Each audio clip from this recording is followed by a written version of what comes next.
First AMG on the channel, we got the GLA35 from Mercedes-Benz coming in at a cool $72,710. Today I'm going to tell you if it's worth that chunk of change. We got to check under the hood first. Little turbo 4MATIC. This is actually the first 35 model on the GLA to sport this AMG badge. It's quite gorgeous. When we lift this up, for 2024, we only have one AMG GLA. We don't have the 45 anymore, which had nearly 400 horsepower. We get the 35 AMG, which has 302 horsepower and 295 pound-feet of torque, made it to an 8-speed DCT. That thing is lightning quick. I'm seeing about 22 miles per gallon, and that's about it. I mean, let's close this and start going over the exterior. It is, well, it looks like a GLA, but we got that unique AMG badge up top. This has the black package, which has the unique front little splitter at the bottom. This also has this optional canard here with this black package. 21-inch massive Mercedes wheels. As we come to the side, we got the beautiful turbo 4MATIC. 4MATIC is the Mercedes-Benz all-wheel drive system. It is absolutely fantastic, as we'll find out when we drive. But the little black package here, no chrome. At least there is a little on the handles, so I wish that was blacked out. That would complete the look. But this, I would actually call this a hot hatch. I wouldn't really call this a performance SUV. It's a raised hot hatch, and the closest thing I've actually driven that's kind of in this quasi hot SUV hatch territory would be maybe something like the Kona N, which costs like, you know, half of this, but it's kind of in the same sort of presence of vehicle. I believe this is also optional, like those canards up front, this little rooftop wing. AMG badge here, fat dual exhaust. Those are blacked out with a nice blacked out garnish here, like this little diffuser rear bumper, GLA35 right here. Now, I like the presence on the rear. It's got quite a wide look to it. Definitely has a nice stance from the rear. I think it's a little bit more menacing from the rear with the rear bumper and the fat exhaust than it is from the front. All right, on the back here, well, I think that's plenty of space. And look, you can fold down this middle portion if you want. Great tethering hooks and anchors, I guess, for car seats. And here we got the rear battery. Well, should I say the 12-volt in the rear to better enhance weight distribution. And we might also have a subwoofer back there as well. And so, yeah, I think it's adequate space. Like I said, fold down the seats if you need more. Of course, we have the automatic hatch that closes. Let's get in the back. I've been taking my kids to school. It's been an awesome car for the streets. Now, this one has this optional two-tone red interior. It's like a blood red. It's a reddish orange, and it's quite nice. Now, I like buckling these seats in place because when I throw this around the turns, my booster seats fly around. But look how easy it is to get to these anchors down here for the kiddos. No armrest, that's kind of a miss. And we got these optional seats for the front passengers as well, which we'll talk about them when we get there. But all hard touch. I believe this grill is for the ventilated seat portion of it. And a little portion here to store maybe a deck of cards. Tiny little vents. Look how these might be the smallest circular vents I've seen, but they are cute. And little USBs back here, and I believe these illuminate too. And I'll show you guys a night portion of the interior in a little bit, but no mat on the inside to kind of dull any noise, but we do have a rubber mat here. I am impressed with this interior. Look how much headroom I have. I'm 6'1", and I feel like I have tons of legroom, and it is impressive. The Germans know how to package these vehicles for tall people, and even though it's a smaller, more entry-level SUV, it's not small on the inside, and it's actually, you know, small on the outside, which is awesome for handling and parking. All right, heated and ventilated seats, memory, front driver as well as passenger. The mirrors fold on this model. That's optional as well when you lock it. We got the Burmeister sound system in here, which is unbelievable, to be honest. The highs could be a little bit better, but overall, I think it's a really, really nice sound system. AMG illuminated skid plate here, door sill, aluminum pedals as well, AMG mats. We got, oh yes, for you tall people with long legs, we got the extendable thigh cushion. Great bolstering here with the two-tone seats, a little AMG. These headrests are not adjustable, so when I'm wearing my backwards cap, It's not, you know, the most ideal setup, but that's just, I'm definitely an outlier. So let's hear what this door sounds like. It sounds okay. I wouldn't say it's necessarily luxury door sound. And for the materials, I don't like this plastic here on the door panel. And it also is up here. I just don't think it looks nice. I wish this was real aluminum, but it's fake aluminum. I also have that, I mean, it's in the back seats as well. And then this plastic here, which you want in a performance car, you want this to be leather so your knee has a nice cushion to brace your body.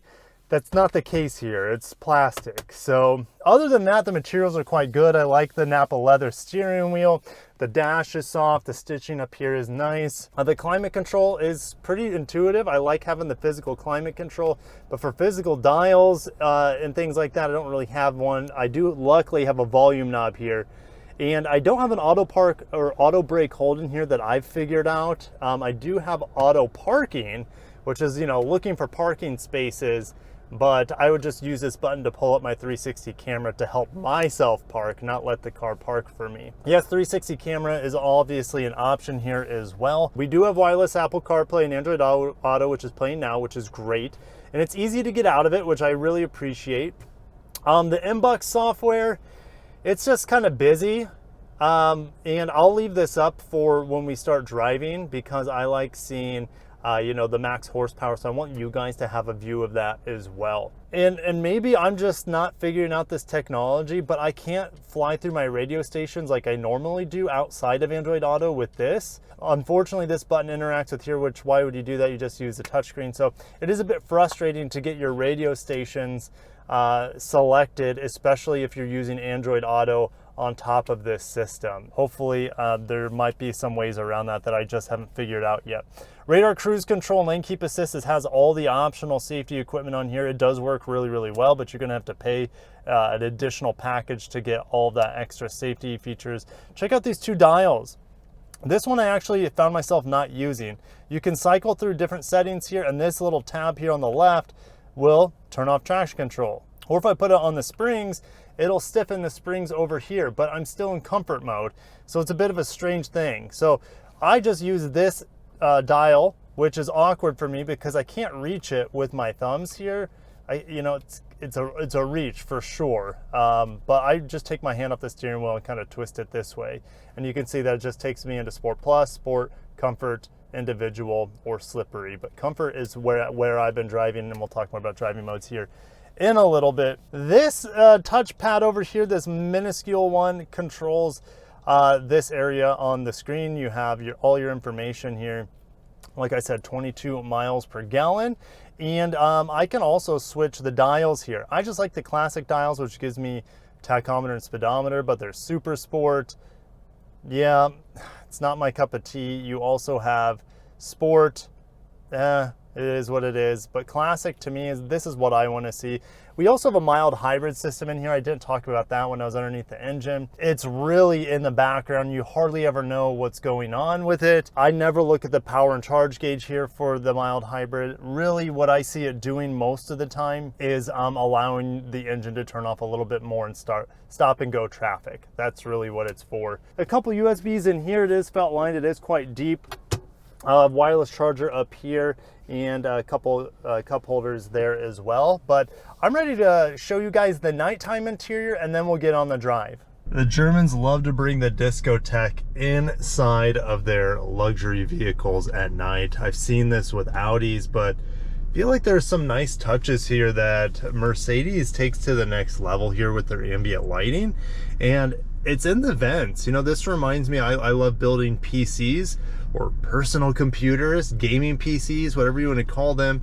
And check this out. This reminds me of putting LEDs in the fans, and it looks pretty neat. What do you guys think of the LEDs built inside of the vents? Of course, you can adjust the colors here, customize it as you wish. And you can also do multicolor with these different patterns. So Miami Rose, okay, a little Goku Rosé there. Now, the only way to see what it's actually called is by clicking on it. There's some Burning Blue, Venice Pink. Chrome shine is probably the most relaxed because it's just kind of white. Ultramarine, oh my gosh, that's one of the brighter ones here. It's kind of like a super bright bluish purple. Red Moon, even with my porch light on, you can still see the lights reflecting from the LEDs in the car. This one being reflected on there. Also, this one gets reflected on that window, and this gets reflected on the window. I don't see any reflections, thank God, on the windshield. But yeah, I actually have, if you look at my side mirror, I have vents being reflected. So that's the thing with these LED lights. You're almost better off just really toning down the brightness on them so you don't get massive glares in your mirrors. But even when it's low, you still have it. To me, it doesn't necessarily scream luxury, it screams maybe technology with this sort of LED light setup. And let me know if you guys like it down below. Now, if you get in the back seat, you have it around the cup holder area on the door as well as the door handle area. But nothing on the roof, nothing on the back of the seats for ambient lighting. Now the ride is stiff in here. And I mentioned the Kona N before. It's not nearly as stiff as a Kona N, thank God. But when you put it into sport mode and sport plus mode, you start well, the engine, the transmission gets ready to party. So it downshifts like 2 gears right away. And then you hear the exhaust note as well start to come alive. We also have paddle shifters here on the steering wheel. And it is super fast, and we get a lot of pumped in noise. We get a lot of pumped in noise. It doesn't sound bad, but I want more feedback from that exhaust. Here we go. We're gonna keep it in second around this turn, and then, well, there we go. You keep it in the gear.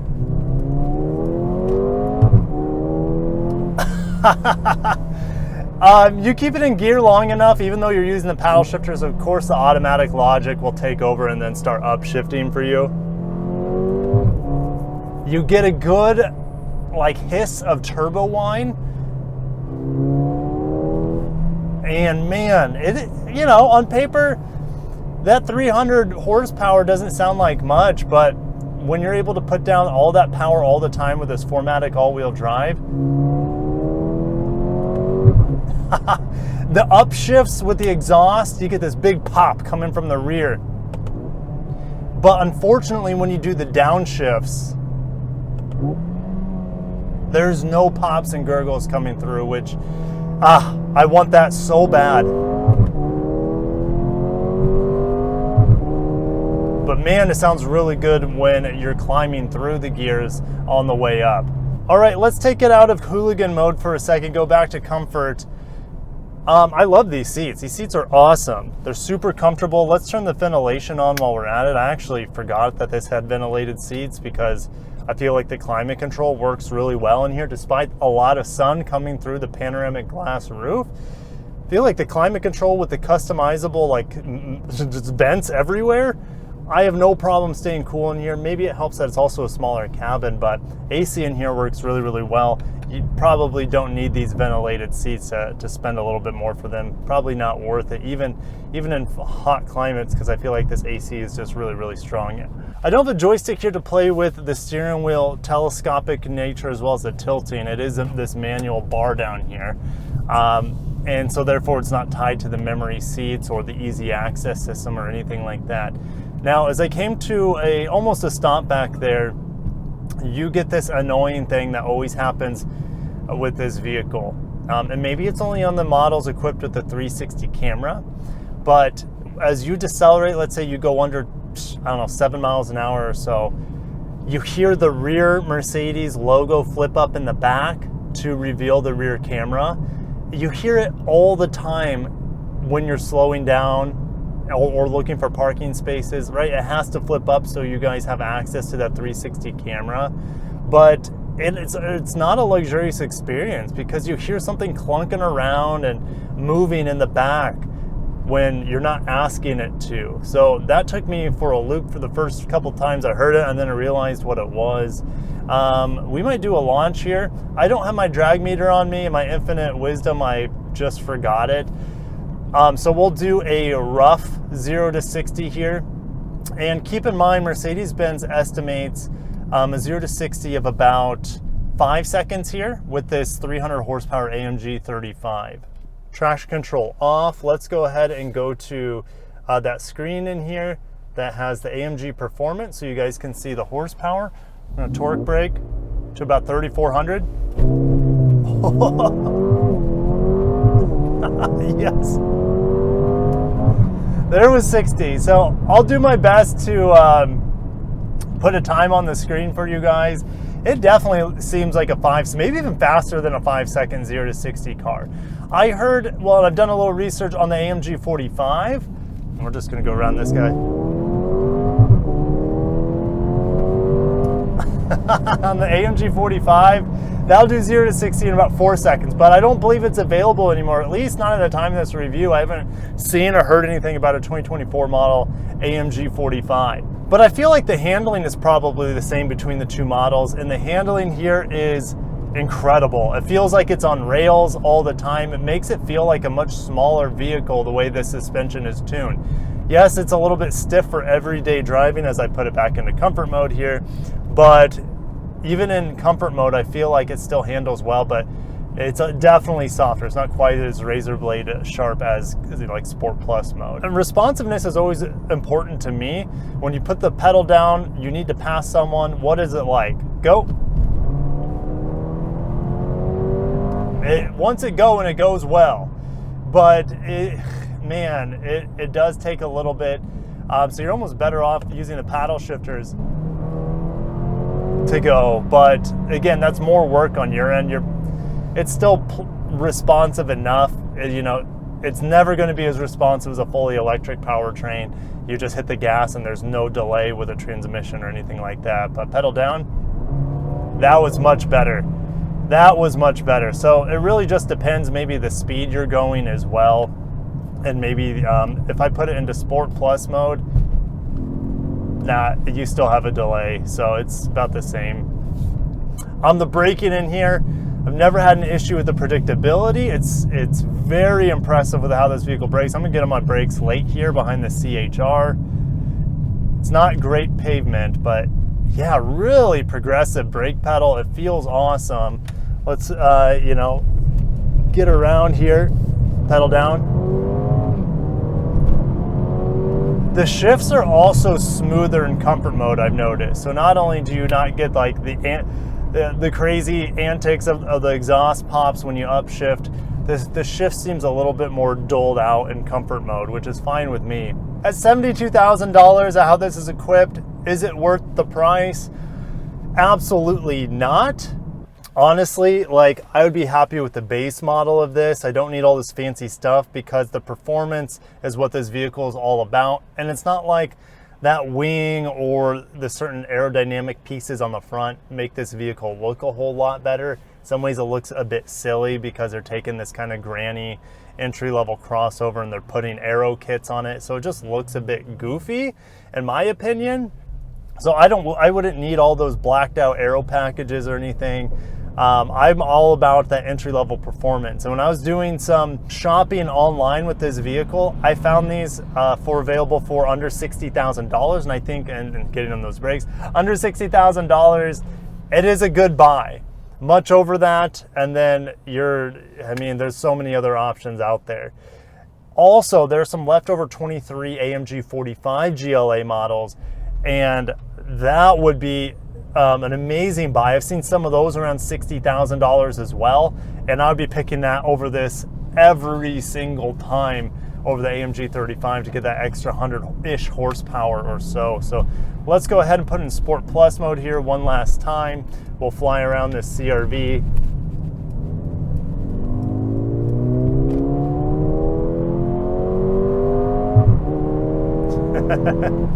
It keeps pulling pretty good, even though it's 300 horsepower. This engine is super smooth. This little 2-liter 4-cylinder, super smooth. The all-wheel drive system, it feels really balanced. It feels like a 50-50 power distribution, especially in the Sport Plus mode. So very impressed with the 4MATIC. I really like driving this car. As an enthusiast, it is fun to roll through the gears, to hear the exhaust. I love the sound system in here. The comfort in here is great.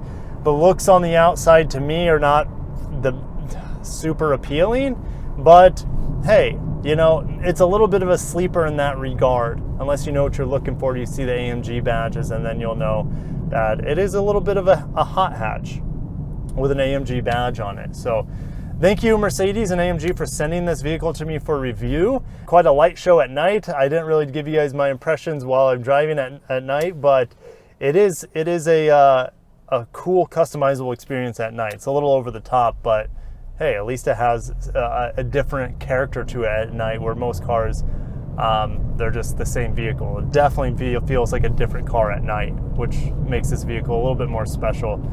But I'm gonna end it there, and I really like this car at around 60 grand, definitely not over 70 grand. At that point, definitely you can get some AMG 45 GLAs left over. So one last pedal down. God, feels good. Feels good. All right. This is just the first of many Mercedes-Benz reviews I'll be having on the channel, so make sure you subscribe for more impressions and quick drive reviews like this one. Thanks you guys for watching. Have a good one, and peace.